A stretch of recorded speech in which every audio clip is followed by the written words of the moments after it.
wo hwe no ye de mo concern for momensi krache pani e wo elembele abaton pesua so Kasee bonzu ena nei wo se no kura bia nim se bia wato ahye mrahye bedwani Emmanuel ama kofi boaso one no ano kasa no kasa ne mom se bia atre ho aye bibi foforo de sa bia ne mo one Adom TV edim komai.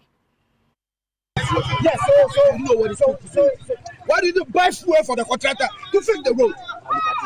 Are you sick? Look at what you're saying. But you are declaring everything. Look at what you're saying. Contractor, it's not easy to do it. You are here. I'm here. I'm in Accra. I tell you, what bring you. You know what? To come and fix the road. It doesn't need to. You don't need to. And then you have a problem. You don't need to. And declaring the road is at the contractor. It's cheap.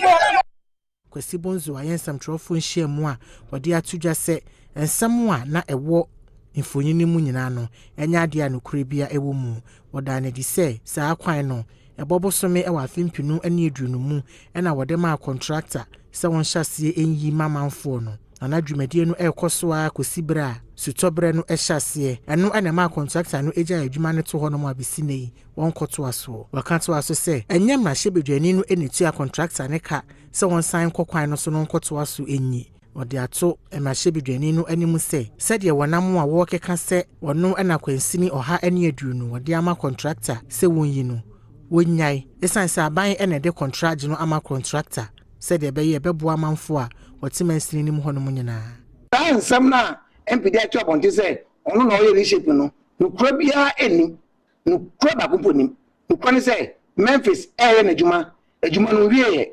nti kopemre obewie no kwane se ya na sede se wo so sisi MPC wa manizika contractor se o manizika bia so fanto fuel ono a contractor no nim se aban na management aban tuaneka nti ono kwa se on tiase there's no way obakojisika o MPO se o de ye adwuma aban de amana se onye sense o yesa na wa fom ne njija na aban de aye nti nukura bia enim nti sa obi de ababontin se na MP no e ka se ono na oye kwan na me mastopo no nukura bia enim yamani boni to aso ani Emmanuel amakofi bu a ekotwetwe nkomo eje na no disem ewo ensem a mensini krache no edi tudwa no ho ensem a wodi tudwa no eni na MC anka menua DCE oti eso fresh bia honorable president member from say ya reshaping na ti say na ma church ni mu na number ne sa papa ne buy say munja adwuma offer contractor no so on stop one